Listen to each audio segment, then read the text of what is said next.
Hello, hi everyone. Welcome to CrossBlog XTV. Please don't forget to subscribe, like, and share. Drop a comment down below. Hey, oh girl. Níbo la tún já sí báyìí o. Tafa Sego.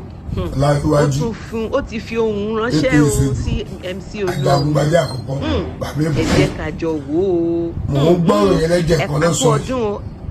Àṣeyí ṣàmọ̀dún. Please watch and enjoy. Please like and share this video. Tó dẹ̀ pé irọ́ nǹkan náà. Èní ìbáyìí mo lọ kí Jímọ̀ lẹ́nu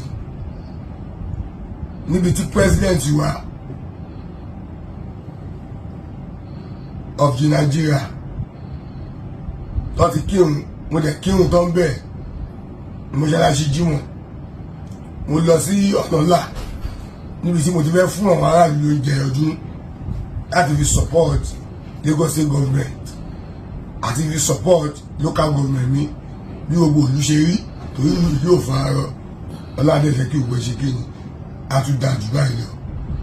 So bẹ́ẹ̀ náà ni mo wà tó ti ń pè mí pé Alhaji Musiliu Akínsọ̀yà pé bóyá ó pè ní àti ẹ̀ síbì kan pé láti ṣe kí ni pé kó lọ ṣe second time.